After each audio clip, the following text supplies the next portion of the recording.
C'est réindustrialisons nos territoires français. 1. Promouvoir une culture industrielle et renforcer l'attractivité des formations dans ce domaine. Réconcilier ainsi la nation avec la science, le progrès technique. Améliorer significativement le pacte social dans l'entreprise dans le sens d'une meilleure reconnaissance des salariés et d'une meilleure revalorisation du travail. Créer au sein du ministère de l'Éducation nationale une structure identifiée permettant de définir au niveau national une politique de revalorisation des formations professionnelles et de favoriser au niveau des territoires la coopération entre les filières industrielles d'excellence et les formations aux métiers d'avenir. Mettre en place une obligation ou une incitation fort d'accueil d'étudiants en alternance pour les entreprises d'une taille. Développer ou pérenniser les initiatives visant à assurer la promotion de l'industrie. Semaine de l'industrie. Renforcer la présence de professionnels de l'industrie dans les conseils d'administration des grandes entreprises dans l'État et actionnaires ainsi qu'à l'Agence des participations de l'État. Faciliter la transmission d'entreprises. 2. Intensifier la recherche et l'innovation au service du développement industriel. Évaluer l'efficacité du crédit d'impôt recherche. Moduler le taux du crédit d'impôt recherche selon la taille des entreprises en vue de privilégier les PME et les ETI et les véritables dépenses d'innovation. Envisager un élargissement des dépenses éligibles au CIR vers l'aval du cycle de la recherche et développement. Rétablir un dispositif, notamment fiscal, d'encouragement aux jeunes entreprises innovantes. Faciliter la mise à disposition auprès des PME, notamment dans le cadre des pôles de compétitivité, de chercheurs une à deux demi-journées par semaine et permettre leur rétribution sous la forme de chèques emploi recherche ou de tout autre système à valider auprès des professionnels du domaine. Mener une action forte et déterminante sur les activités et produits dans le cadre du développement durable, en les fédérant et les organisant, biomasse, méthanisation, bioénergie solaire, biomatériaux, chimie des plantes, bionutrition. 3. Mettre en place un grand plan d'action en direction des PME-TPE industrielles. Promouvoir la constitution de réseaux d'entreprises et engager une réflexion sur une possible subordination des aides publiques à cette mise en réseau. 4. Favoriser le dépôt et l'exploitation des brevets ainsi que la sécurité des innovations. Instaurer une fiscalité plus incitative pour les brevets, étendre l'application du taux réduit aux concessions de brevets à des filiales françaises et étudier l'opportunité de l'appliquer également aux produits tirés de leur exploitation propre par les entreprises. Réduire le coût des brevets, créer un brevet européen et mettre en place un fonds France Brevet permettant d'acquérir et de valoriser les innovations des entreprises ou des organismes de recherche. Améliorer la sécurité et la confidentialité des données stratégiques au sein des pôles de compétitivité et des entreprises. Limiter les transferts de savoir-faire et de nouvelles technologies afin de préserver l'avenir de nos entreprises et activités industrielles. Favoriser la valorisation des savoir-faire locaux par la création d'indications géographiques protégées IGP pour les produits non alimentaires. 5. Renforcer les pôles de compétitivité. Améliorer le financement et la gouvernance des pôles, renforcer la coopération entre les pôles au niveau interrégional ainsi que leur visibilité internationale. Rendre éligibles au crédit d'impôt recherche les cotisations aux pôles de compétitivité. 6. Améliorer l'accompagnement à l'export des entreprises et notamment des PME et des ETI. Mieux appuyer UbiFrance sur les dispositifs régionaux et locaux ainsi que sur Océan. Mettre en place un dispositif d'accompagnement des entreprises souhaitant s'implanter à l'étranger composé d'une aide financière et d'un soutien logistique des services consulaires pour les études et les premières prospections. 7. Renforcer la promotion du site France. Impliquer la réglementation en cours d'étude relative à l'étiquetage de l'origine des produits de consommation. améliorer l'information et l'accompagnement des investisseurs étrangers, favoriser la lisibilité des aides publiques, notamment européennes, au niveau régional afin d'attirer les entreprises étrangères et renforcer leur conditionnalité au maintien d'activités sur une longue période. Valoriser par l'action de l'État, des collectivités et des entreprises les pôles de compétitivité au niveau international. Centrer la stratégie de promotion du Made in France sur les produits à forte identité. 8.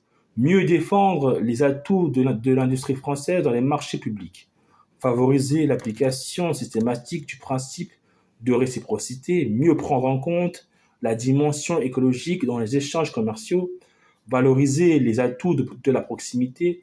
Ouvrir davantage les marchés publics vers les PME et intensifier les échanges entre les donneurs d'ordre et le tissu économique local. 9. Faciliter le financement de l'industrie. Créer un guichet unique régional pour la création et l'accompagnement des entreprises PME et TI.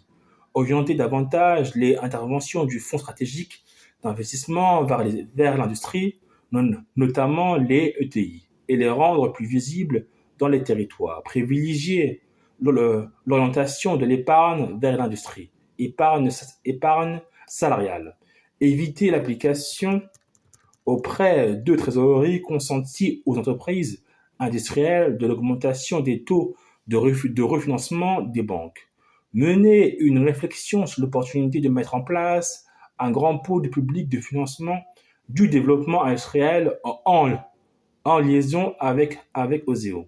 10. Faciliter la création d'entreprises innovantes. Orienter l'épargne fiscale vers le financement en fonds propres des entreprises par un cadre fiscal approprié et incitatif. Proposer des avances aux subventions à venir stimuler la création et l'accompagnement d'entreprises de capital à risque et capital développement au niveau régional. Supprimer la notion de plafonnement des prêts en fonction des fonds propres, refonder le système des prêts à la création d'entreprises. 11.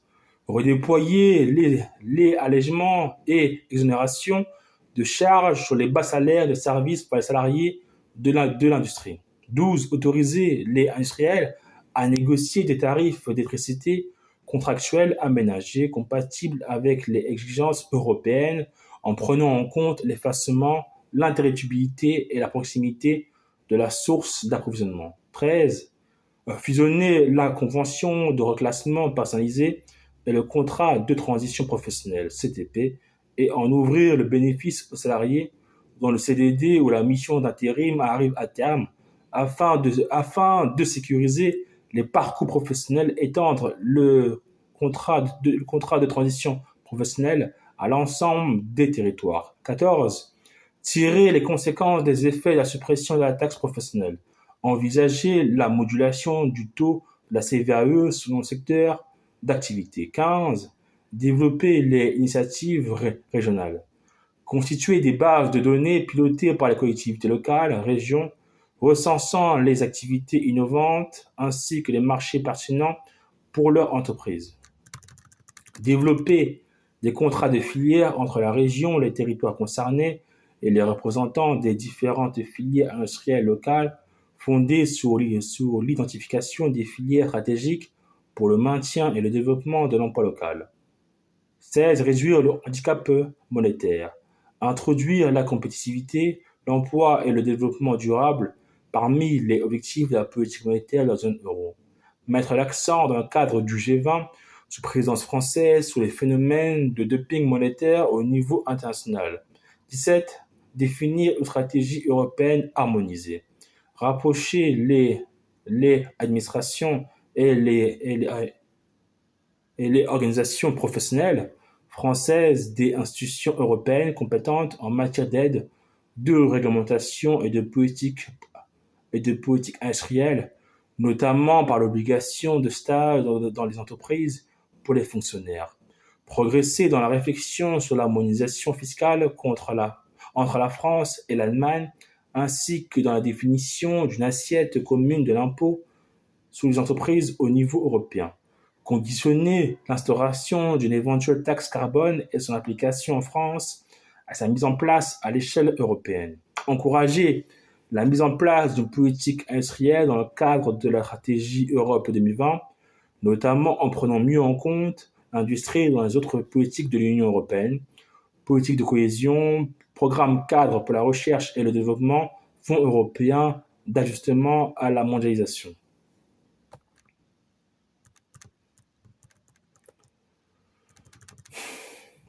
L'emploi industriel, une notion complexe. Il faut d'une part déterminer les emplois considérés. Faut-il par exemple inclure les intérimaires?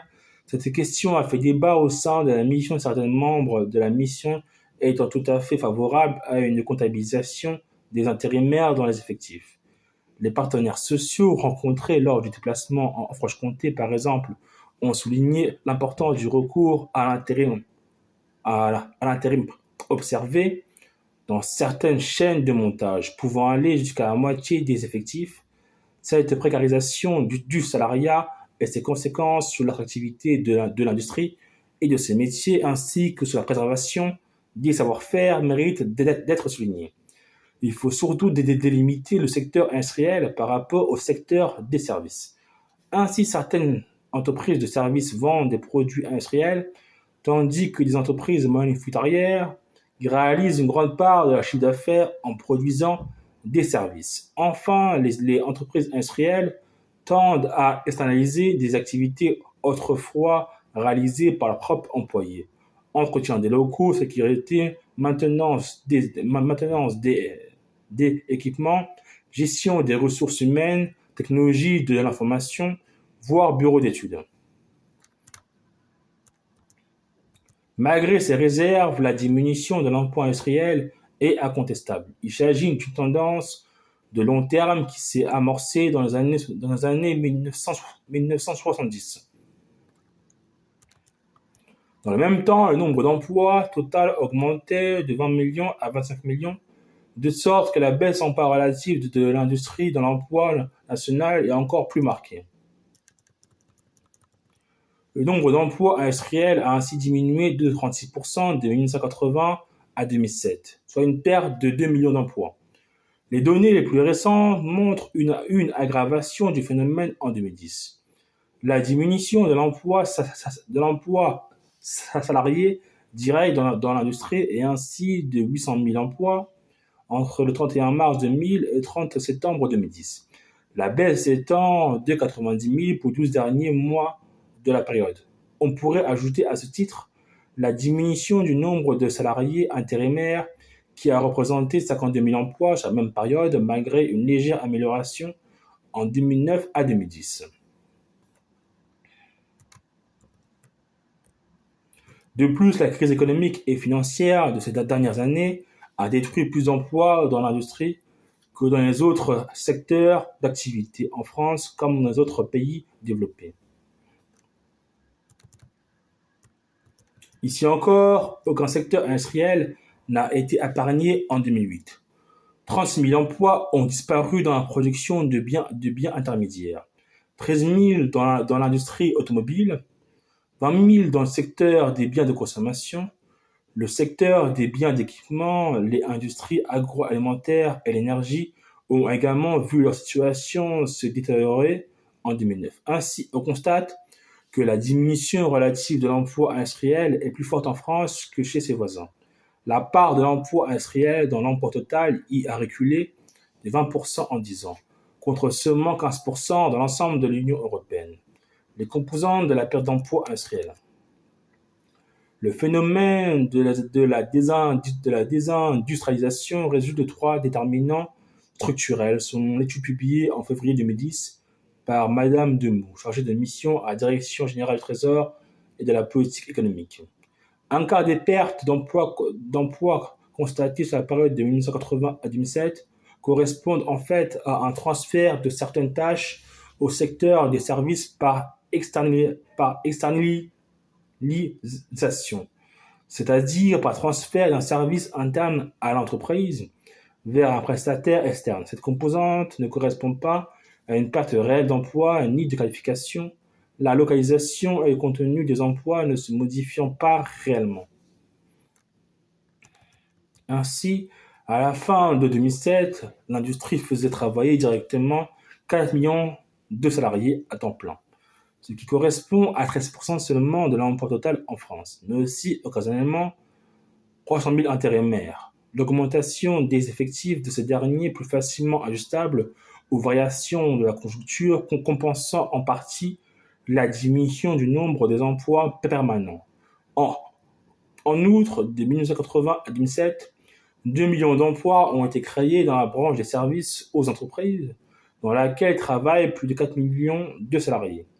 En tenant compte de l'intérim des services marchands rendus aux entreprises du secteur, prestations informatiques, conseils, publicité, location de matériel, l'industrie représente donc en réalité environ 30% de l'emploi total en France. Près de 30% des diminutions d'emplois résulteraient au cours de la même période des gains de productivité réalisés dans l'industrie, évalués à 4% par an de 1988 à 2007. La même production est alors réalisée avec un nombre moins élevé d'employés. En sens inverse, la productivité permet une baisse des prix des produits industriels qui entraîne une hausse de la demande et donc de l'activité industrielle. Mais cet effet ne compense pas celui provoqué par les gains de productivité. Les consommateurs modernes privilégient désormais l'achat de services. Les effets de la concurrence étrangère sont plus difficiles à mesurer, mais semblent avoir contribué à la baisse de l'emploi industriel. Sur la période récente 2000 à 2007, la perte d'emploi résulterait principalement des gains de productivité. Le mouvement d'externalisation va citer de services ayant en grande partie achevé de produire ses effets. La désindustrialisation ne correspond pas à une baisse de la production industrielle en termes absolus. En effet, celle-ci n'a pas cessé de progresser sur le long terme. Madame Jacomet, présidente de la section diagnostic et prospective à la commission permanente de concertation pour l'industrie, a ainsi estimé devant la mission que la production et la valeur ajoutée industrielle ont augmenté d'environ 50% au cours des 20 dernières années. L'industrie est toutefois restée en retard sur la progression de l'économie nationale, de sorte que sa part dans la valeur ajoutée a considérablement régressé de 24% en 1980, elle est passée à moins de 15% en 2008. Dans le même temps, les services suivaient une progression inverse. La part de l'industrie dans l'investissement national a par ailleurs diminué de façon importante, passant de 33% de la formation brute de capital fixe total en 1980 à 25% en 2001. En 2006, elle ne mobilisait plus qu'un cinquième, 21%, des dépenses totales d'investissement des entreprises non financières au lieu d'un quart en 1999. La diminution en valeur de la part de l'industrie dans le PIB depuis 1980 est liée à deux éléments principaux. Les gains de productivité, déjà considérés au sujet de la baisse de l'emploi industriel. La baisse des prix relatifs des produits industriels par rapport au prix des services. Ces dernières ont en effet progressé à un rythme 2 fois plus important que le prix à la production dans l'industrie. Le basculement de la demande vers les services est un fait historique majeur. En 2009, les sommes consacrées par les ménages français à l'achat de services ont ainsi rejoint celles consacrées à l'acquisition de biens industriels. La désindustrialisation ne touche pas de manière identique toutes les entreprises. Comme l'a indiqué M. Fontanier lors de son audition devant la mission, une part croissante des résultats des grandes entreprises est désormais réalisée à l'étranger. Les grands groupes qui bénéficient pourtant de la politique industrielle française ne seraient guère plus créateurs d'emplois en France. M. Jacomet a pour sa part regretté le glissement de pouvoir des dirigeants traditionnels vers les actionnaires qui incitent l'entreprise à adopter des objectifs de gestion de court terme. Ce sont les petites et moyennes entreprises qui créent le plus d'emplois industriels. Or, la France, si elle crée de nombreuses entreprises, parvient trop rarement à les faire croître jusqu'à la taille critique qui leur permet de devenir des acteurs internationaux. La part des grandes PME ou des entreprises de taille intermédiaire est plus faible en France qu'en Allemagne, où elles tirent la croissance et contribuent aux exportations.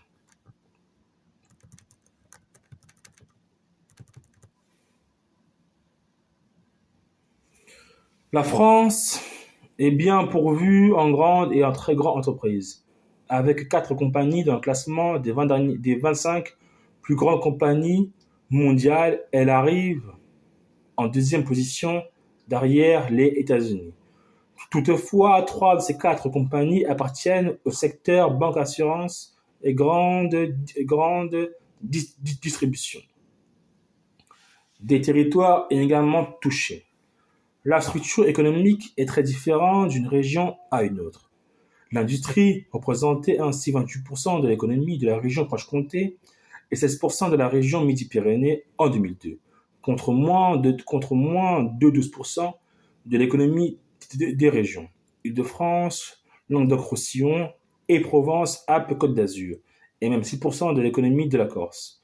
On rappellera que l'industrie, telle qu'elle est considérée ici, ne comprend pas le tourisme.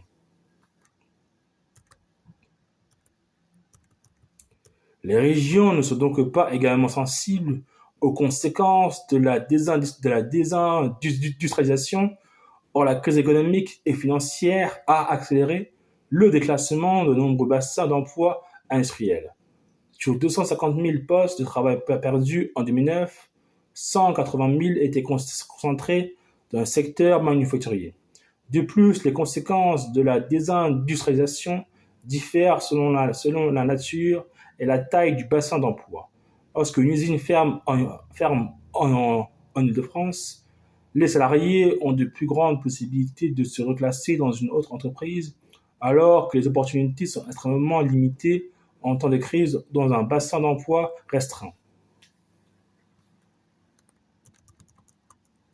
La mission a pu constater la diversité des problèmes rencontrés par les différentes branches de l'industrie.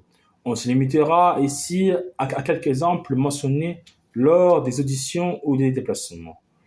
L'automobile est l'un des secteurs phares de l'industrie française, qui a joué un rôle pionnier de la fin du XXe siècle.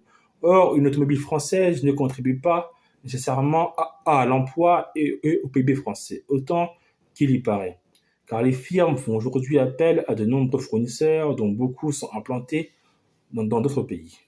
On estime ainsi que les voitures françaises ne sont produites qu'à moins de 50% dans leur pays contre 70% pour les automobiles allemandes. Il a été plusieurs fois souligné lors des travaux de la mission que Renault, dont l'État est actionnaire à hauteur de 15% du capital, recourt beaucoup plus que Peugeot à une production délocalisée.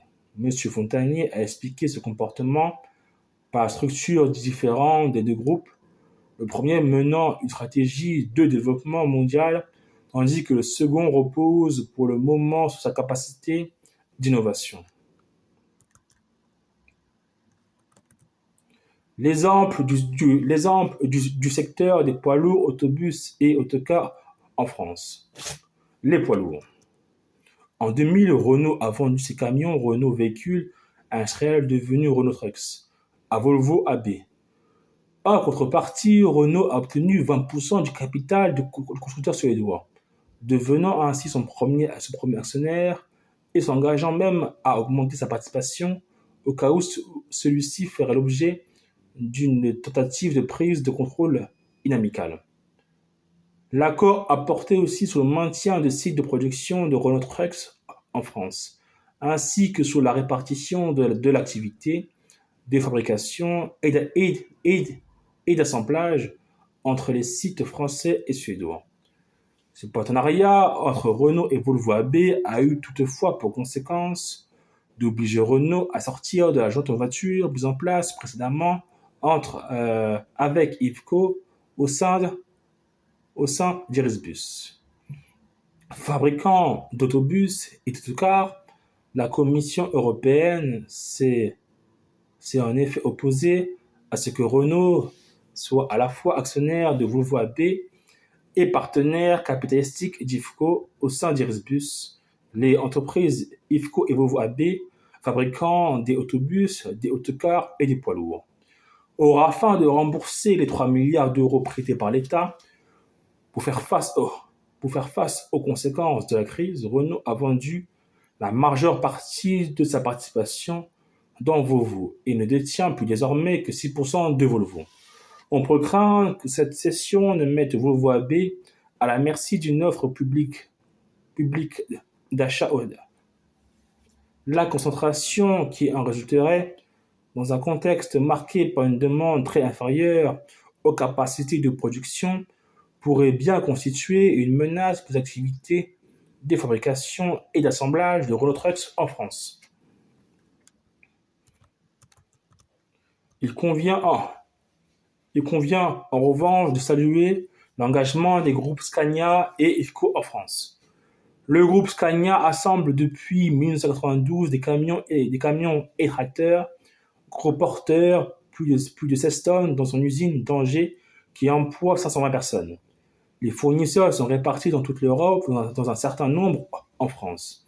Les véhicules produits sont destinés au marché de l'Europe, du sud de France notamment.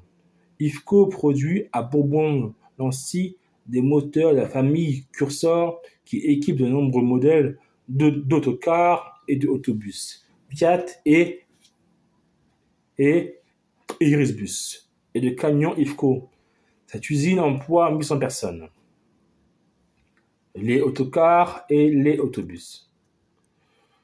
La Commission européenne ayant contraint Renault à céder à IFCO, filiale de Fiat, ses actions Irisbus, plus aucun industriel français n'est présent dans le secteur des autocars et des autobus. Depuis lors, Irisbus, propriété à 100% d'IFCO France, a été observé par sa maison mère. Irisbus n'est plus qu'une marque, il en est de même pour Heliosbus.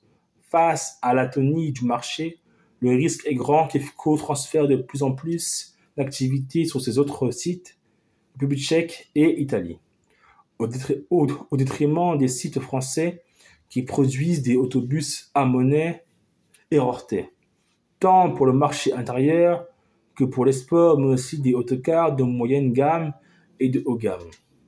Il serait donc utile que le gouvernement français obtienne d'IFCO et de Fiat, sa maison mère, l'engagement de maintenir les activités actuelles en France ainsi que leur développement en cas de reprise économique.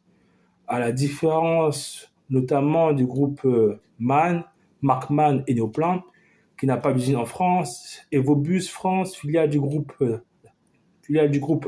Daimler, marque Mercedes, etc., dispose d'une usine à Ligny-en-Barrois. Cette implantation en France est à souligner même s'il s'avère qu'il ne s'agit pas d'un site de fabrication, mais seulement d'assemblage. Des chaudrons entièrement traités et apportés d'Allemagne par camion, de pièces, moteurs, boîtes, ponts, etc. Quasiment toutes fabriquées en Allemagne. L'usine de Ligny-en-Barrois assure l'habillage intérieur et la peinture en fonction de la demande du client. Il est à noter que désormais, seuls des autobus y sont assemblés, alors qu'auparavant des autocars l'étaient également. Il en résulte que le site de Ligny-en-Barrois emploie 400 salariés, 650 pour Evobus France contre 10 000 emplois en Allemagne, essentiellement à Mannheim, et 3 000 dans le reste de l'Europe, principalement en Espagne. Le gouvernement, tout en saluant l'engagement du groupe Evobus en France, pourrait ouvrir une négociation avec lui afin d'obtenir qu'il confie davantage d'activités au site de Ligny-en-Barrois, de manière à y faire progresser très sensiblement le nombre d'emplois. Les parts de marché obtenues par ces groupes en France, près de 20%, paraissent de nature à justifier pleinement ces évolutions. Au total, si la France compte un nombre assez important d'usines où sont fabriqués et où assemblés des autobus, des autocars et des poids lourds ou encore des pièces pour ces véhicules, elle n'a cependant pas de véritable politique industrielle dans ce secteur. Il n'est pas encore trop tard pour en définir une. L'ensemble de la branche textile-habillement, fortement menacée par le pays à faible coût de main-d'œuvre, a perdu 70% de ses effectifs au cours des 10 dernières années. Dans le textile, la France conserve seulement une position de niche dans la mode sur laquelle elle bénéficie d'une forte image de marque, dans le textile sportif, mais aussi le textile technique qui constitue un marché porteur pour l'industrie, les bâtiments et l'agriculture. L'agroalimentaire, un secteur stratégique et une position à défendre. L'Europe, et plus particulièrement la France, bénéficie d'un climat tempéré et de terres agricoles abondantes et de bonne qualité, ce qui leur permet de répondre aux nouveaux besoins d'une agriculture raisonnée, prenant en compte l'impératif environnemental. Il s'agit d'une opportunité et d'une responsabilité particulière face à l'évolution prévisible de la demande mondiale pour assurer un jour l'alimentation de 9 milliards d'êtres humains. L'agriculture, qui constitue donc l'un des points forts de l'économie française, ne peut rencontrer un tel succès sans s'appuyer sur un secteur industriel agroalimentaire solide, dont l'importance en France n'est pas toujours considérée à sa juste valeur. D'après le rempart de M. Philippe Roux sur les industries agroalimentaires françaises, le secteur agroalimentaire est la seule branche de l'industrie française qui n'a pas perdu d'emploi depuis 1980. Les industries agroalimentaires (IAA) ont réalisé 14% de la valeur ajoutée de l'industrie manufacturière en 2009, contre seulement 10% en 1960. Pour des effectifs de 500 000 salariés, le secteur recourt moins à l'externalisation et à la délocalisation que les autres industries et contribue positivement à la balance commerciale de la France. Comme l'indique le rapport Rouault, le secteur des industries agroalimentaires est plus innovant que la moyenne, 7% du chiffre d'affaires. Votre rapporteur considère toutefois, pour sa part, qu'un accent doit être mis sur la recherche relative aux produits de nutrition animale, tandis que la recherche et développement est handicapée par les difficultés rencontrées par les programmes de recherche génétique sur les nouvelles semences. Le témoignage transmis à votre rapporteur, M. Daniel Second, industriel, rencontré par la mission lors de son déplacement en Midi-Pyrénées, lui paraît à cet égard éloquent.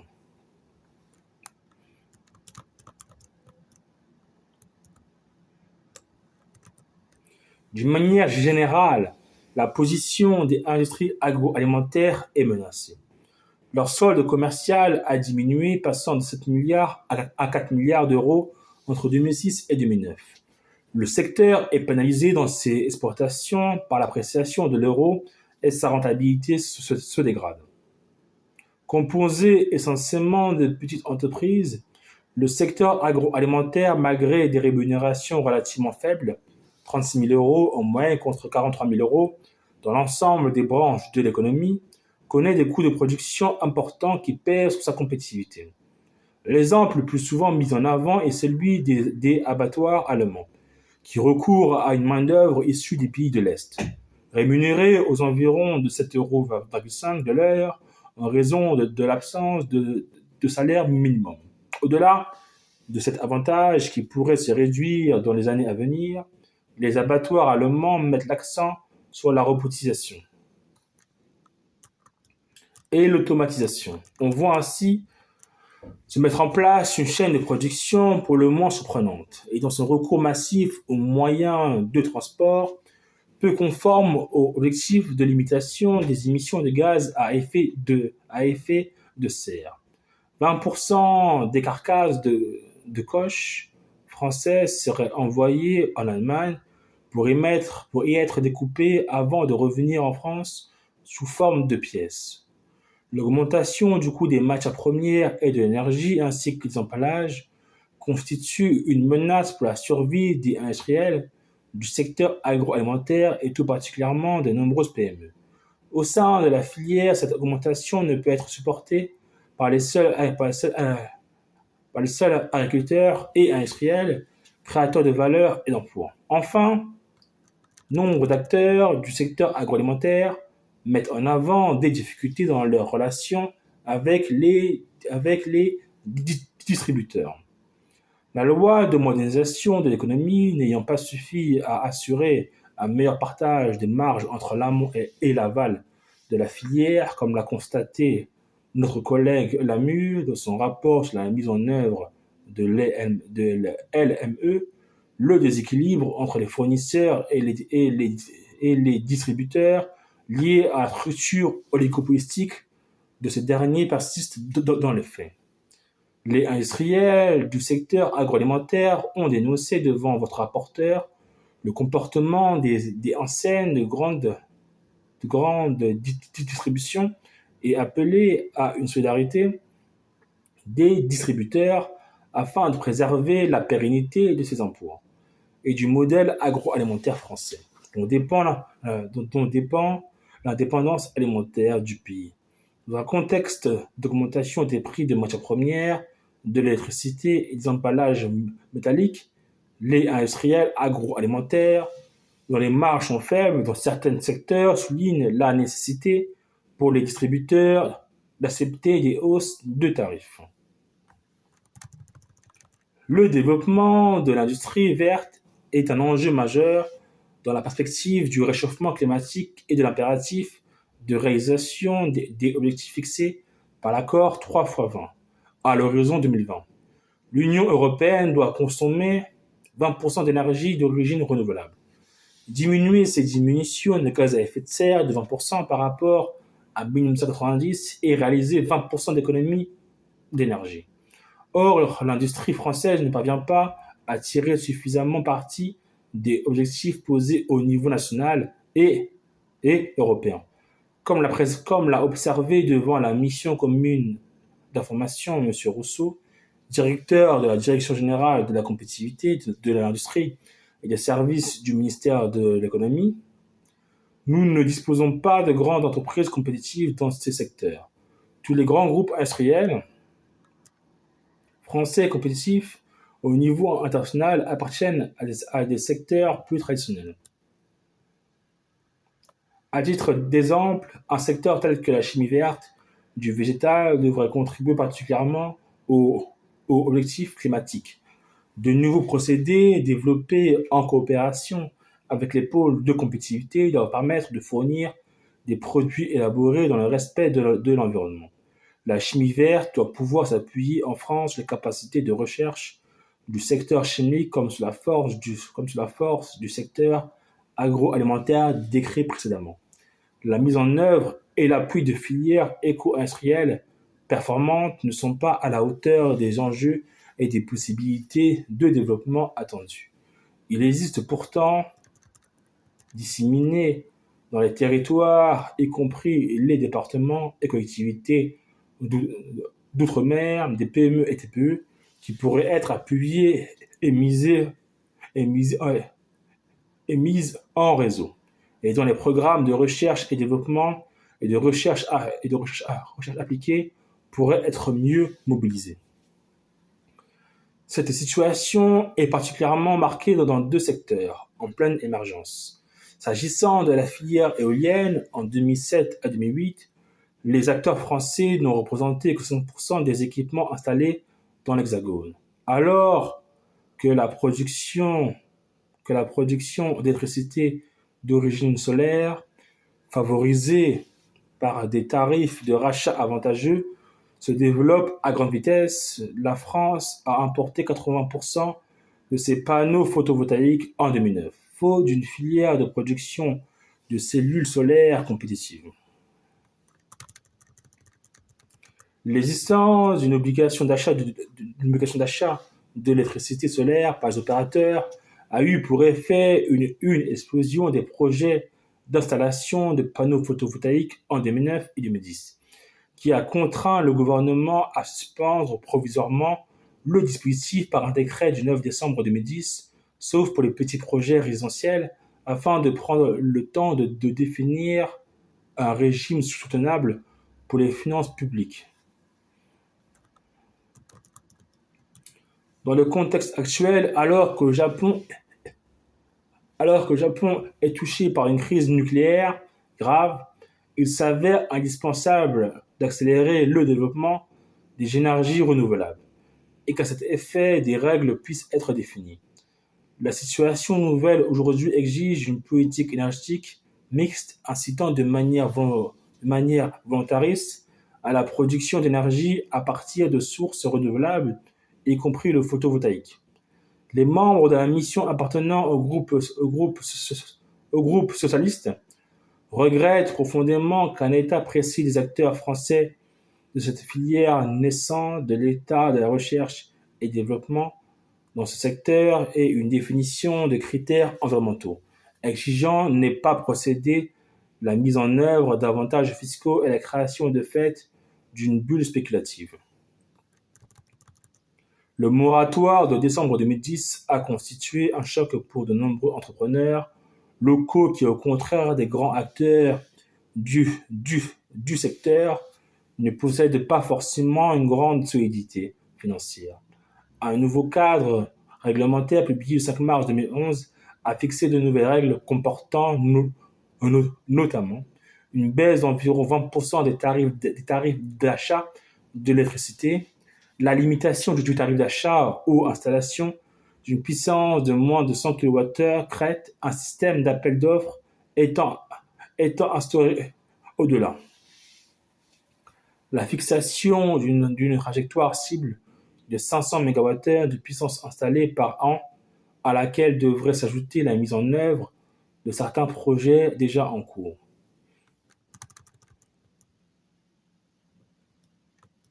Les conditions du développement des filières éoliennes et photovoltaïques. Sur le plan industriel, l'éolien et le photovoltaïque ont pour point commun de constituer des filières en plein essor et fortement concurrentielles, mais différenciées, tandis que l'installation est source d'emplois non délocalisés, mais pas nécessairement durables. La- L'assemblage et surtout la fabrication des composants font l'objet d'une concurrence vive au niveau mondial. Plusieurs conditions apparaissent indispensables pour la création d'une filière durable et créatrice d'emplois dans ces deux domaines. Une régulation est incontournable, afin d'éviter un nouvel emballement des projets qui serait exagérément coûteux ou la multiplication de projets à la rentabilité douteuse. Cette régulation doit toutefois être claire et offrir aux industriels une visibilité indispensable au développement de leur activité, notamment pour l'accès au financement par les banques. La constitution initiale d'un marché national paraît essentielle. À cet égard, il convient d'approuver le lancement, le lancement annoncé par le président de la République le 25 janvier dernier un grand appel d'offres pour la création de 6 parcs d'éoliennes offshore pour une capacité globale de 3000 MWh. Les entreprises françaises, si elles savent se positionner sous ces appels d'offres, pourront en tirer parti pour développer une capacité de production et atteindre la taille critique leur permettant d'exporter également sur les marchés extérieurs dans un secteur particulièrement porteur. Le marché national ne doit toutefois être considéré que comme une base pour le développement d'entreprises compétitives sur le marché international. En ce qui concerne la filière photovoltaïque, la mise en place d'une cible de 500 MWh pour l'obligation d'achat de l'électricité d'origine photovoltaïque au tarif réglementé est perçue par de nombreux acteurs de la filière comme insuffisante pour créer ce marché national permettant l'émergence d'un acteur de dimension internationale. La recherche et l'innovation sont fondamentales dans ces deux secteurs, et la France peut tirer avantage de ces instituts en pointe dans ces deux domaines. tels que le Commissariat à l'énergie atomique et aux énergies alternatives, CEA, et l'Institut national de l'énergie solaire, INES. Il est toutefois délicat, notamment dans le domaine de l'énergie d'origine photovoltaïque, où les coûts baissent de manière régulière, de montrer d'ores et déjà quelle technologie silicium cristallin, couche mince, offriront demain le meilleur rapport coût-rendement. Enfin, une vision stratégique est nécessaire afin que le coût à l'achat ne soit pas le seul élément pris en compte. Ainsi, dans le cas du panneau photovoltaïque, il faut prendre en compte la durée d'utilisation, la qualité esthétique, intégration au bâti et tout particulièrement son bilan écologique complet. Fabrication, transport, installation, recyclage. La prise en compte, si les appels d'offres sont mis en place, de l'ensemble de ces critères pourrait permettre de renforcer les chances de constitution d'une filière française. Les filières éco-industrielles ne se limitent pas au seul secteur de l'éolien et du photovoltaïque. Il convient en effet d'engager une réflexion d'ensemble préalable associant la totalité des acteurs potentiels des filières sur la possibilité d'impulser la création d'une filière nationale géothermique, ainsi que de filières liées à la biomasse, au bois ou à l'utilisation de l'énergie marémotrice. Ces filières nouvelles énergies pourraient travailler en totale synergie avec des filières plus traditionnelles, leur ouvrant la possibilité de réaliser des économies d'énergie substantielles, mais leur offrant aussi une diversification de leur activité. Le développement des énergies renouvelables contribuerait également à éviter de recourir à des sources d'énergie telles que les hydrocarbures de schiste, dont les conditions d'exploitation suscitent des inquiétudes légitimes dans la population, qu'il s'agisse de l'utilisation de fortes quantités d'eau ou du possible impact sur les autres ressources naturelles ou sur leur paysage. Sur cette question, la plus grande transparence est en effet de mise. Les agrocarburants, alors que nous traversons une crise de l'énergie particulièrement grave, sont un débouché agricole et une activité agro-industrielle nouvelle, dont le potentiel est considérable, à condition que la recherche soit soutenue. Pour les, agro, pour les, agro, pour les agrocarburants de première génération, deux filières ont été mises en place à travers le diester et l'éthanol. Il faut les conforter afin de pérenniser les contrats avec les agriculteurs qui se sont engagés pour alimenter les usines de transformation existantes à Rouen et à Boisancourt dans la Marne. Mais il est crucial de donner un coup d'accélérateur au projet de recherche des agrocarburants de deuxième génération. Ceux issus de déchets et résidus seraient disponibles à partir du milieu des années 2010, tandis que la filière ligno-cellulosique devrait arriver sur le marché à partir de 2017, conformément à la directive sur les énergies renouvelables qui assigne des critères de durabilité aux agrocarburants. Le plan du gouvernement français précise toutefois que les biocarburants utilisés resteraient en très grande majorité de première génération, biodiesel et bioéthanol. Pour autant, utilisant déchets industriels, paille de blé, coupe de bois, les filières ne manquent pas. S'il existe environ 180 types d'agrocarburants de deuxième génération, seuls 30% d'entre eux devraient déboucher sur une exploitation commerciale d'ici 2015. Ce nouveau type d'agrocarburant complétera la première génération en attendant une nouvelle génération, dite de troisième génération, représentée par les cultures de micro-algues qui seraient de 30 à 100 fois plus efficaces que les oléagineux terrestres. Elle pourrait donc permettre une production de masse d'agrocarburants à condition d'améliorer leur rendement. En effet, le procédé est encore beaucoup plus trop coûteux, environ 50 € par litre de carburant, et doit donc être optimisé. La recherche, encore une fois, doit être soutenue dans ce domaine. De grands groupes pétroliers et des constructeurs automobiles s'associent désormais au programme de recherche publique. Enfin, il convient de, il convient de souligner le poids que représente la fiscalité pour les agrocarburants. Une suppression de la type est une application du taux réduit de TVA permettrait de rendre leurs coûts moins pénalisants pour les utilisateurs. Cette mesure pourrait s'appliquer tout particulièrement lorsque les agrocarburants sont consommés à proximité du site sur lequel ils sont produits. Il convient de rappeler que les directives européennes sur les biocarburants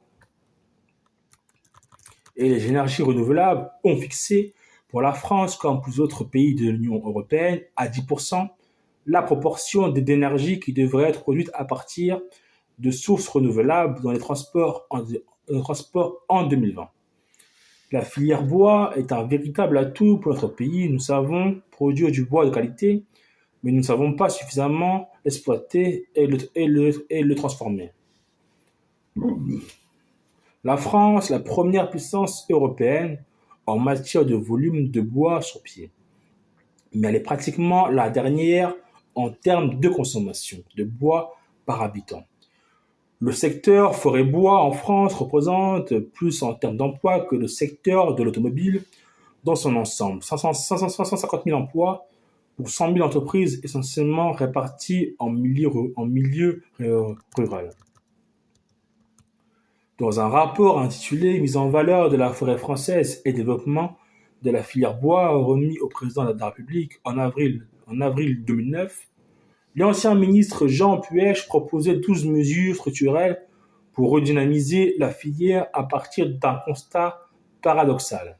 La forêt s'étend, c'est un potentiel dormant et l'économie correspondante stagne avec une industrie en souffrance. Jean Puech préconisait de créer une dynamique nouvelle pour lever des freins et notamment un plan de modernisation des scieries. Structure souvent familiale avec une insuffisance de capacité, d'autofinancement et de trésorerie à dynamiser vers une plus grande intégration aval, un développement du séchage et des produits finis avec rabotage. Un plan de soutien à l'émergence des entreprises d'exploitation forestière, souvent unipersonnelles, afin de les rendre plus performantes. Qu'est-il advenu de ces propositions?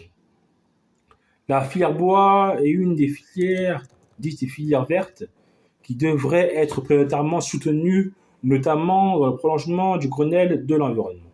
La traçabilité totale de toute la chaîne logistique du bois est un des enjeux d'efficience économique et de développement de la qualité des filières bois.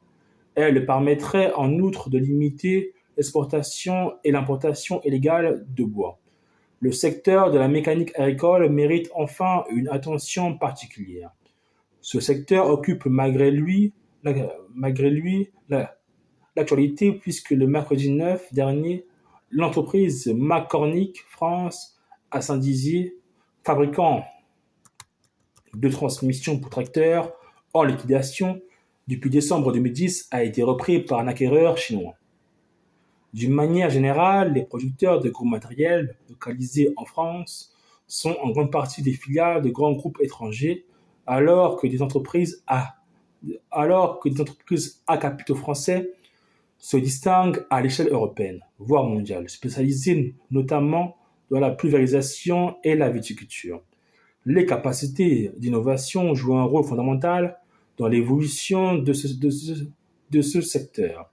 Les avancées technologiques visent évidemment, pour une part, à améliorer l'efficacité de ces matériels. L'agriculture de pression représente pour les entreprises du secteur un potentiel de croissance. Mais la prise en compte du développement durable autant que celle d'une plus grande sécurité pour l'utilisateur sont également des objectifs importants en termes d'innovation. Par ailleurs, la montée en puissance de l'électronique dans le machinisme agricole génère de nouveaux métiers et nécessite un important effort de formation pour l'ensemble des intervenants de la filière agroéquipement. La profession rencontre des difficultés pour recruter une main-d'œuvre jeune et qualifiée.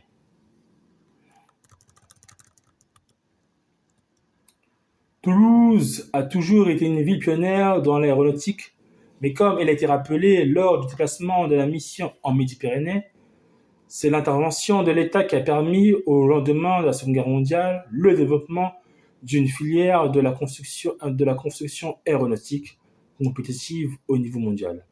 La société Airbus joue aujourd'hui le rôle de chef de file incontesté de la filière et fédère autour d'elle un grand nombre d'entreprises.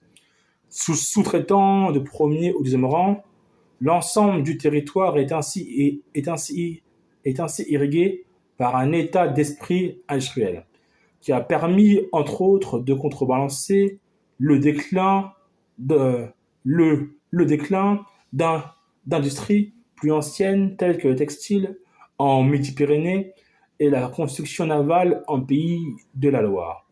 Pour mémoire, Airbus représente aujourd'hui 5 milliards d'euros de chiffre d'affaires pour le tissu industriel français et 2 milliards pour les entreprises de Midi-Pyrénées. La, la position très forte de l'aéronautique en Midi-Pyrénées ne peut toutefois être considérée comme définitivement acquise. En raison de la dépendance d'Airbus par rapport aux exportations, sa compétitivité est pénalisée par le cours très élevé de l'euro par rapport au dollar. Face à son principal concurrent Boeing, la mission souligne que le renforcement du cours de l'euro, qui a dépassé en mars 2010 le cours de 1,4 $, pose une difficulté majeure à des entreprises dont les concurrents produisent en dollars. L'Europe doit réagir contre la dévaluation des autres monnaies face à l'euro. Airbus, comme ses principaux partenaires, produit également hors de France. M. Fabrice Brégier, directeur général d'Airbus, a aussi indiqué aux membres de la mission que cette stratégie permet d'améliorer la compétitivité de l'entreprise ainsi que ses parts de marché. Ce double objectif est atteint grâce à des partenariats ou coopérations industrielles, comme cela a été fait en Asie. Toutefois, et bien que l'essentiel de la valeur soit produite dans les éléments fabriqués en Europe, la mission considère que l'État étant actionnaire, il est nécessaire de mettre l'accent sur le maintien de l'activité en France pour Airbus et ses sous-traitants.